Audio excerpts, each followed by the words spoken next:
歡迎到最新一輯創出時機 Today will be in all English. We have a very special guest, international celebrity. Very honored to have him on my show, on my small little show. Very accomplished pilot, and now businessman, entrepreneur that you've been doing for a while. Welcome, Michael. Michael Wong. Kevin, good to see you, and thanks for having me. Yeah, and so thanks for 佢轉 channel 個中文去英文咧，係比我方便啲講嘢。No. I mean, my native tongue I think is English as well because I grew up in Canada. So very flattered to have you here. We met through our mutual friend Carl. Carl Tui. I grew up with Carl, and he's always watched my show. So anything you want to say about him, he always listens to my podcast. Carl, you are the man. So can you tell us a bit background about yourself? You from U.S., L.A.? I grew up in upstate New York. Okay. Yeah. My father is originally from Shandong. Oh, okay. So his route was he traveled from Shandong, came to Hong Kong, and somehow he befriended somebody who worked for the U.S. consulate, who was able to get him a ticket to go to Arizona State. And so he took the boat. You know, in those days, that's how you traveled. And he got off in New York City. Wow. And, being the handsome guy that he is, he didn't waste any time. Somehow he met my mom. My mother was quite young, actually, when my first sister was born. Wow. But that sort of, my mother is actually French-Canadian and Dutch. I see. My mother's father is actually from Holland. So you guys speak English in the house? Yes. I see. Yeah, my dad in fact, I don't ever remember him speaking to me in Chinese. Wow, okay. And which, to this day has plagued my career, So I was like, why didn't my dad ever try to speak to us in Chinese? Your Cantonese is a signature. It's like a more higher class. No, it's very good. 30年之後都冇乜進步啊。But how many siblings do you have? I have 5 older brothers and 1 sister. One of them has passed away about 5-6 years ago. You're the youngest? I'm the youngest. I see. 7. So when I first saw you, it was with Brandon Lee, the Bruce Lee movie. That was long time. 龍在江湖. Yes. 龍在江湖. Legacy of Rage. This is such a bad guy because you play a very, very bad guy. Yeah. And then, but then I like those bad guy roles. And then I also see your brother Russell. In TV. Can you tell us, did you start acting together? I'll tell you how the story went. Russell, my goal was to be a professional athlete. Okay. I was in my changed schools from a small school to move down to Los Angeles, went to Samo High my senior year, and I made the football team. And that was my goal. I wanted to play professional sports. And Russell started getting into acting and dance and that kind of thing. And he ended up finding an agent. There was only, at that time in Hollywood, there was only one agent that handled Chinese actors, and his name was Guy Lee. Like I used to try to go to get an agent later on. I tried to do that. And most of the agencies you go to, they would literally say, sorry, we don't take your type. And you'd look up on the wall and they'd have these posters, and you'd see all their clients. And they're all Anglo-Saxon, white, American. You wouldn't see, in those days, you wouldn't see any Asian or ethnic people on their portfolio. And Guy Lee, and this is how we ended up in Hong Kong, because Guy Lee took Russell on. And literally, he hadn't even filed his picture. And the story goes that Si Lam Sun, Nan Sun Shee, she is the wife of Choi Huk, famous director. And she told us the story that she was going around the world looking for some new faces to star in Sungai Sing, Cinema City Films. And found Russell's picture, hadn't even been filed yet, was still sitting on the desk. And she picked it up and said, who is this handsome young devil? And it was Russell's photo. And so she called Russell in for an interview. And Russell, of course, said, yeah, I got 5 brothers as well. And so eventually, on our next trip to the United States, a few of us went to meet her. We had dinner. And then they invited us to Hong Kong. Wow. So like 3 months later, Russell and I and another brother were on our way to Hong Kong. So you thought this was a temporary thing, was like a one or two movie deal? Yeah. Well, eventually they signed us. Yeah, they Yes. a 3-picture deal, 1 film per year. That was the contract. And but at that time I was unable to. I had my girlfriend back home. I was 19 years old. I lasted for 3 months, and then I begged them to let me go home. And Russell stayed on and did his first movie with Mu Yinfang, 高無聲平。高無聲平。And 佢第一套戲係香港電影一套戲。But it was a role reversal after, because Russell went back and I always see him on TV now, and then you stayed here instead. What? After a few years, it was funny because I terminated my contract, and 2 years went by, and it's a funny story because one night, out of the blue, and the reason why I left because I couldn't handle it, was sitting around and they didn't have a film for us the first time I was there. 3 months after 3 months, like, all right, nothing's going on, I'm going. And then one night, out of the blue, 2 years later, I get a phone call from Shanghai Sing, a subsidiary, Dennis Yu Productions. And they say, hey, we've got a film now. It's飞虎奇兵, something like that. So you're faithful at the beginning as well as recent. Yeah, the very first one. Full circle. And I hung up the phone. And literally 15 minutes later, I get another call from Hong Kong. So it's quite strange, right? And now I'm talking to a woman who used to work with Cinema City, now working with Duppo, Dixon Poon's company. And she says, oh, we're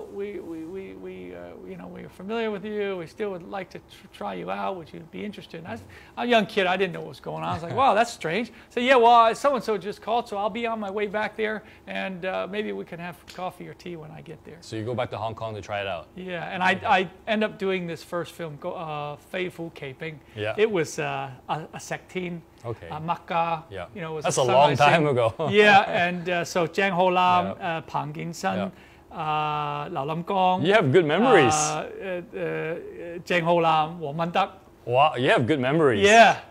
So that was my first. It's funny that you didn't miss your stuck girlfriend in this faithful character for like 3 decades. Man. Is a good. I wish people can recognize me. Oh my God! And then you decided to stay, and then how many films or TV have you acted since? I made my first mistake. I was a young kid. I didn't have any representation. I wasn't signed. I only signed for that picture. Okay.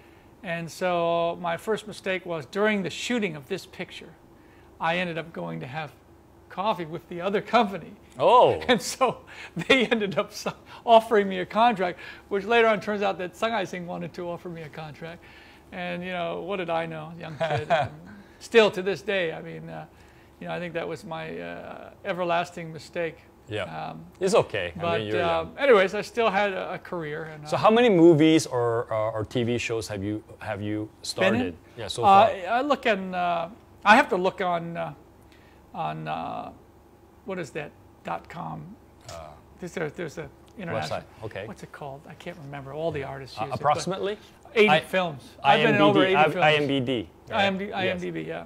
I look on that to see what my latest tally is. Somebody updates mine. So yeah, about 80 in feature films. I've been in about 80 films. Okay. What kind of what would you advise for people that's interested to be a celebrity or movie star or acting? Is it for everybody, or what's the chance of making it big? I think that if you're passionate about your craft and you really want, that's what you want to do, you want to be a true thespian and be in this acting business, then, it's just a commitment. And, you have to be able to, do other things within the industry. So if you're going to be an actor and you want to survive, you should also learn about directing and producing and other things. So when you're waiting for your next job, because they have a saying in Hollywood, acting is 90% or 80% unemployment, right? So, I didn't know. Yeah, I mean, I've been very lucky in Hong Kong to have a pretty consistent I see you everywhere path over these years. So, but it's not easy. I mean, over the last few years, it's sort of tapered off. I think because my focus is really not is more on business. I see. I started incubating a brand, and actually in 2008, I registered my first trademark, and for the purpose of branding. Okay. And brand licensing. So tell us more about your business side of you. I mean, you're an active entrepreneur. You have your own MW brand. Can you discuss more about the MW brand? Yeah, MW, you know, as I mentioned, I registered my trademark, and then my lawyers, you know, she said, yeah, you should, you know, you can license your trademark. So I started, in fact, I ended up doing, I'm wearing this is the second crossover collaboration with Bremont, which is a very popular brand in the UK, and they do a lot of collaborations with militaries around the world, and was voted one of the top brands to invest in 2018. Okay. And so, or 19. And so that's, you know, when I started going I started using this crossover concept. And the first 5 out of the 6 brands that I went to, that I actually had relationships with, I may have been their guest at a shop opening or something. So I knew the people who were the general managers or managers of these brands, Rimowa, Baccarat, Giorgio Fadam, which is an Italian accessories brand, Edward Green, which is it was highly unlikely that they would have said yes, but all these brands said yes, and I think, oh, wow, because the structure is like, it's not, as we talked earlier, it's not really a celebrity endorsement, but they get the celebrity endorsement. I think that's why the selling point, you know, I go in usually with the meeting and say, look, I'd like to do a crossover program, create a concept using your platform and products with the MW design, and you know, and then I promise them a certain amount of branding and exposure and media exposure because of my background and whatnot. So yeah, I remember doing the first Rimowa. I mean, I was able to work with Bombardier and VistaJet, you know, which is a private jet company. They lent me their aircraft to shoot the... We can show some pictures. We can I'll send you all add in the picture in the video later. And, you know, I've done stuff with helicopters. So, you know, I was able to really achieve a really high-end look and feel right off the bat for the brand using a resource and not necessarily capital. Okay. And I think that I've been very lucky in that way to be able to build such a strong persona for the MW brand. What type of products or crossover products well, luggage was with Rimowa, and Baccarat we had a special crystal set for a red and white wine. How do you buy these? Well, you know, the agreement was they sell them at the store. In fact, we had a very unique promotion. If you bought the whole set in Rimowa's shop, you'd get an opportunity to fly in a helicopter with MW. That's me. And so that did very well. Yep. The first 2 rounds with Rimowa sold out and this was done before Rimowa sold the brand to LVMH. I think my relationship with Charles Young, who was the Southeast general manager for Southeast Asia, and I actually became friends with Mr. Moczek, Dieter Moczek, who was the 3rd generation family owner. And so he was finally sold a large percentage of the brand to before. And so my relationship was with the old guard. I see. And and they would sell these in their shops. And so we would do the launch events together and promotion together, and then we would sell within their platform or store. I see. Do you personally design them yourself? Or yes, I do. Wow. I have a designer that I work with. I've actually, all these years, I've been quite dedicated to a good friend of mine, JFC. Their company's called China Stylus. And so I always go to him with my concept. And I said, this is kind of what I want it to look like. I want to have this kind of feel and this signature. I want to utilize, you know, I have various trademarks aside from the MW Michael Wong name that I use on various products, which are all, you know, come from my idea, and then he will design them for me. Yeah. I see. Where do you see your brand or the MW in the future? Would you be exploring to expand into China, or MW Michael Wong is a global brand. I mean, why else do you do it, right? But what's your plan in the next 3-5 years? Well, I think I you know, definitely using the existing platform and relationship that I have with Asian people around the world, not only in China, not only in Hong Kong, but you know, I'm working on something I won't go into detail on what sector, but you know, I have a very good relationship with you know, people in the Southern District of Hong Kong Business Association in the United States, in California, and so it's, you know, a lot of times. And so my strategy is now is to focus on the international market, but using MW. The relationship, so sort of you know, the Asian culture existing in a foreign country. Okay. You see, because obviously, if you live in the U.S. and Yeah. and you know who I am, Yes. but you have 5 American, you know, sort of white Anglo-Saxon friends. Yep. And you say, I got a new product, and you introduce this. Say, yeah, this guy's our you know, he's Michael Wong. He's from Hong Kong. He's one of our subs. He's got his own brand, and they take the product. Oh, that's pretty cool. How can I get this product? Oh, you can go onto his website and order it online. So now you've just exposed it to a different market. So it's gone from the Chinese, my demographic, and then going into the So Western your plan market. is to. So that's word of mouth. Yeah. So I'm giving that's why I mentioned to you earlier. I won't tell you. We won't talk about the actual sector, but I'm using that module to test out to see if this can roll over or overflow into the sort of the Western. I think you're quite famous appreciation. in the Anglo-Saxon community as well. Not as much as the Chinese, but you feature in some of the. Well, I think you use your own home team to help promote. Yes. And that's the strategy. Wow, good. Yeah. Yeah, good strategy. Yeah. You were flying before Yes. in Hong Kong? I used to fly with one of the Kadori Group's companies. Okay. And I worked for 3 years as a line pilot. Did Is that your passion? Yeah, of course. I love aviation. You know, I was a brand ambassador many years ago for a very famous watch brand, and I got to meet and I actually ended up doing a few events with Gene Cernan, who was an Apollo 17 astronaut, last man on the moon. Wow.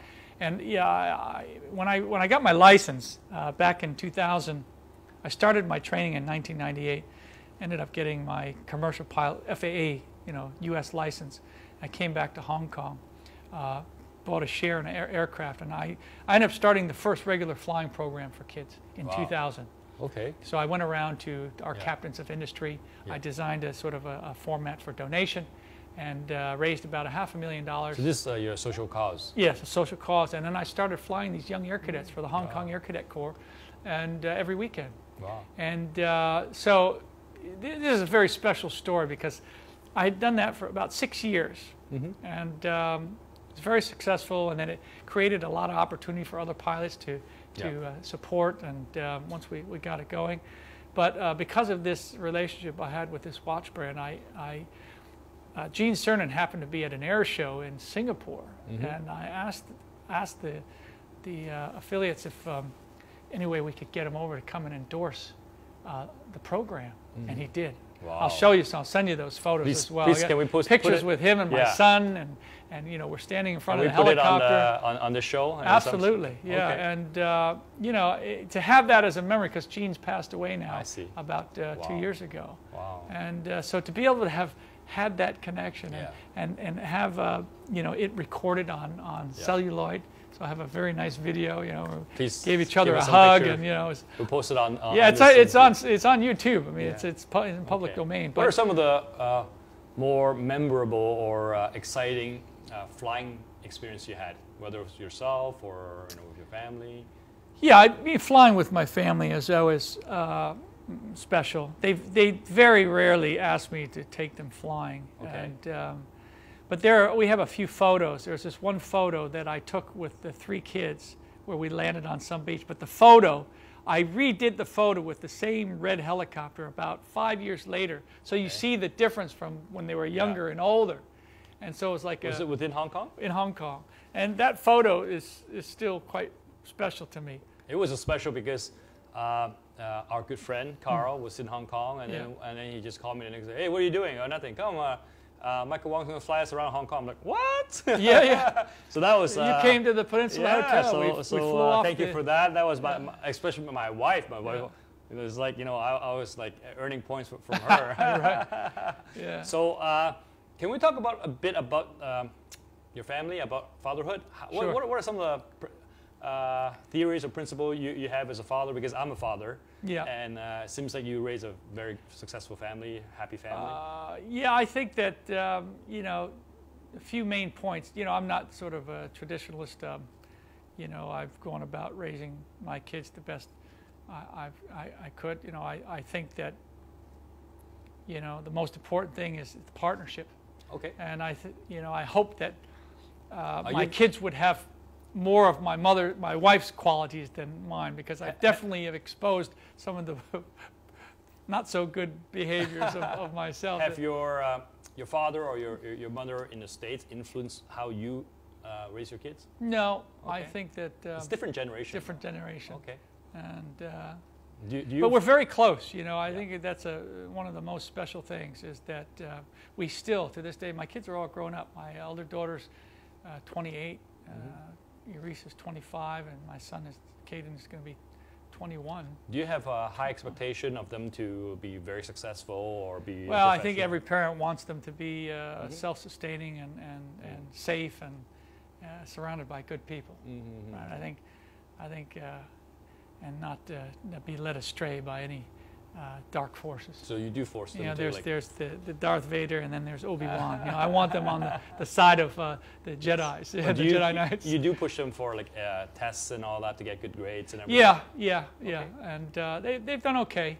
I think they've definitely followed in our footsteps. Wow. My son's, you know, he's gone back to the U.S. just last week. He's going back to acting school. He's taking a break from university. I don't know if he'll ever make it back. My elder daughter did her associate's degree at a design school in Los Angeles, FIDM, and so she's also started her own online platform, very entrepreneurial. And my younger daughter is followed in her mother's footsteps, and now she's a model. Very popular on like a KOL, and she's a model. She has more fans than you. I think. There's more fans than I do, and she's has her endorsement contract with a very famous Italian brand, and so she's doing quite well. So you have it all, you know, successful movie career, international. Seems like it, but as you know, in business behind the scenes, well, everybody you know, has I'm their still you know, waiting for a little bit more success with the brand. I mean, that's my main focus now. So what kind of a lot of my business audience is there? If they want to collaborate with you, how can they reach you, and what kind of collaboration would you be looking for? Like, yeah, I think definitely you know, the cross branding always works. You know, I'd be looking for brands that maybe are up and coming or established, and they have you know, a similar lifestyle. I mean, you don't want to do something that doesn't share the same DNA. You want some similar DNA to work together with. Also, you know, if some of your people, viewers, are interested in investment, I think the MW brand is its future holds. I mean, I could compare myself to Jack Ma, maybe 15 years from now. Alibaba, there's Alibaba, and then there's MW. You know Michael Wong and Alibaba. If you're gonna dream, you gotta dream big, okay? Michael Wong and Alibaba and you know, Warren Buffett always says a good trademark or a good brand is a good business. Coca-Cola. Exactly. And so, you know, I'm trying to maintain the integrity of what I started. And it's not easy, you know, and that's why I want to sort of target more of a Western opportunity now, because, you know, the business community here operates a certain way, and I don't always see the similar. It's hard to find the same type of thinking in terms of it's kind of it's different. So okay. Yeah. Well, we wish you the best of luck. Yeah. And we hope to have you on my show again next time. Well, I think we've only just got started. I think your audience is like, wait, don't go yet, you know. So stay tuned for part 2. Okay. Oh, before we go, you're famous. I think you're fixated as Faithful as a. Yeah. Can you say a line? One of your favorite lines in Faithful? 我喺香港出世，我識講廣東話。Don't call me 鬼佬。Thank you. Michael Wong. Thank you. Okay. Thank you.